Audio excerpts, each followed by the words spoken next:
Forget ghosts. Forget ghouls. Forget every creature you've ever imagined lurking in the dark. The most terrifying monsters in history weren't born from fantasy, they were us.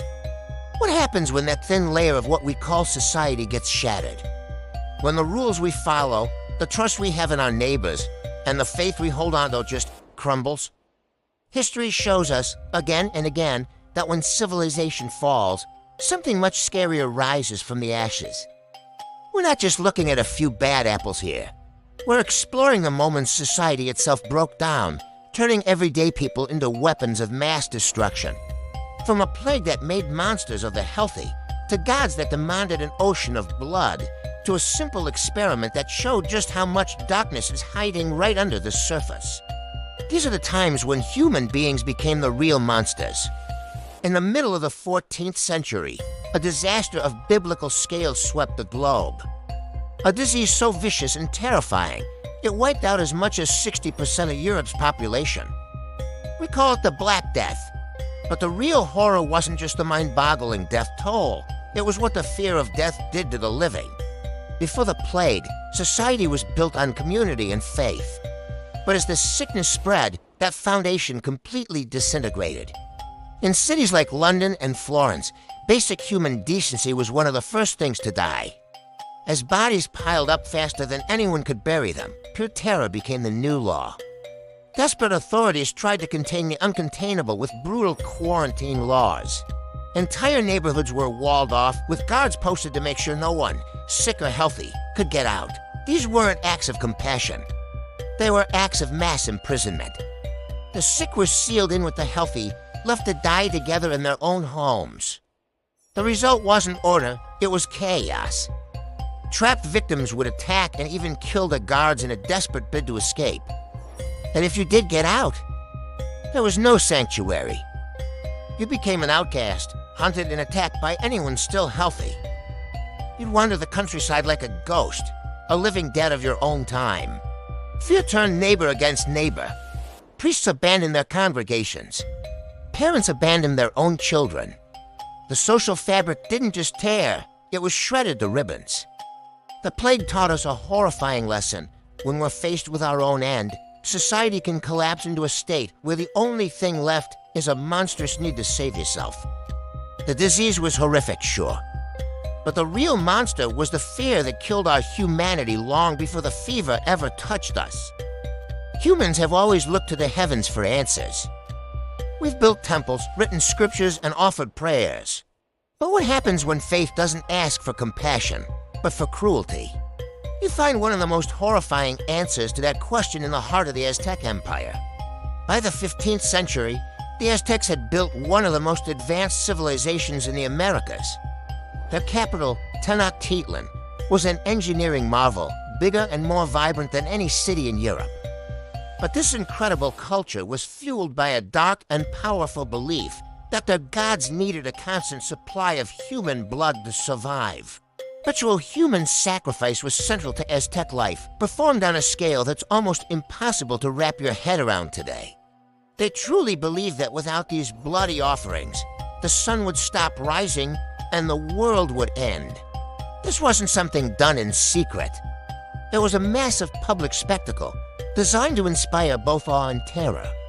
The peak of this practice came in 1487 with the rededication of the Great Pyramid of Tenochtitlan.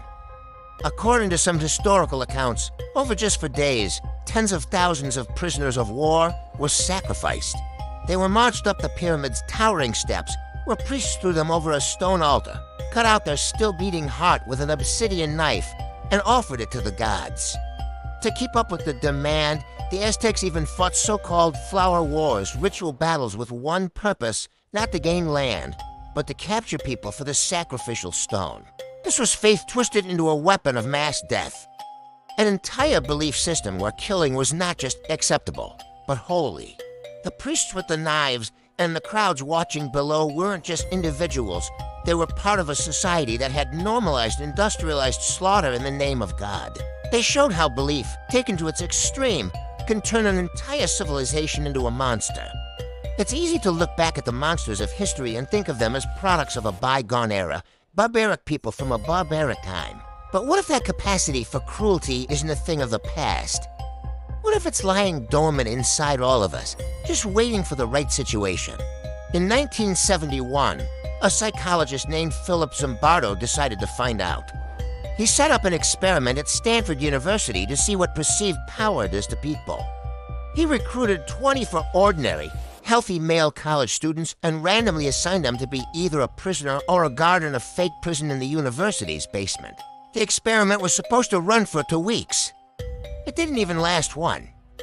The change was terrifyingly fast. The students assigned as guards, many of whom had called themselves pacifists, quickly became sadistic. No one told them to be cruel, but with total power, they started psychologically torturing the prisoners. They made up pointless rules, deprived them of sleep, and used humiliation to control them. The prisoners, in turn, became passive and helpless, showing signs of severe emotional breakdown. One had to be released after just 36 hours because he couldn't stop crying and screaming. The whole thing spiraled so badly that the experiment was shut down after only 6 days. The guards were stunned by what they had done, unable to recognize the people they'd become. The Stanford prison experiment became a landmark and a deeply controversial study. It showed with chilling clarity how easily normal people can commit horrible acts of cruelty. It proved that evil isn't always something you are, but something you do when the situation strips away accountability and lets you see others as less than human. The monster wasn't in the students. It was in a role society allowed them to play. Sometimes the monster isn't born from chaos, but from a desperate desire for order. It's born from the promise of a perfect world that demands total, unquestioning devotion, not to a god, but to a man. This is the story of Jonestown. In the 1950s, a charismatic preacher named Jim Jones started the People's Temple. He preached a powerful message of racial equality and social justice, and he gathered a diverse and fiercely loyal following.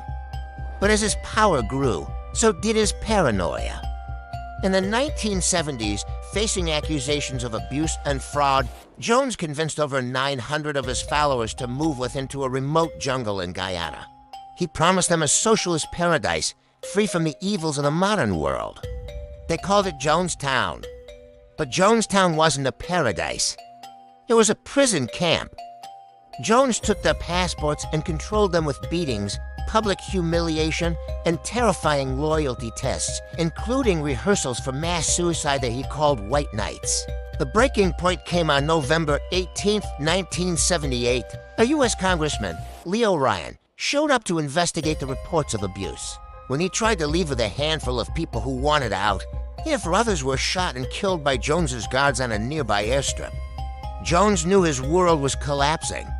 He gathered everyone in the main pavilion and ordered them to commit what he called a revolutionary act. A massive vat of fruit punch was mixed with a deadly cocktail of cyanide and sedatives. The children died first, as parents and nurses used syringes to squirt the poison into their mouths. Then the adults lined up, some willingly, some at gunpoint, to drink it themselves. In the end, 909 people died. More than 300 of them were children. Jones was found dead from a gunshot wound. Jonestown became a permanent, chilling symbol of where blind obedience can lead. It showed how one charismatic leader can isolate people, break them down, and lead them to mass murder-suicide. It was the total collapse of a society where faith in one man turned an entire community into a weapon against itself. The Black Death, the Aztec sacrifices, the Stanford prison experiment, Jonestown. These are more than just horror stories from the past. They're mirrors, and they reflect a deeply unsettling truth. They show us that the systems we depend on, our communities, our faith, our leaders, are fragile. And when they break, the monster that crawls out of the wreckage often has our face. These events teach us that being a monster isn't some rare defect. It's a potential that can be unlocked by fear, by ideology, or by power. The greatest horrors the world has ever seen weren't the work of demons, but of ordinary people who, in extraordinary situations, discovered they were capable of the unthinkable. The line between man and monster is thin. An understanding that isn't just about looking back in horror. It's about looking at ourselves, and the world we live in right now with a much more careful eye. What do you think is the most terrifying moment in human history? Let us know down in the comments. And if you want to keep exploring the dark, complicated corners of our past, make sure you subscribe and hit that notification bell. Thanks for watching.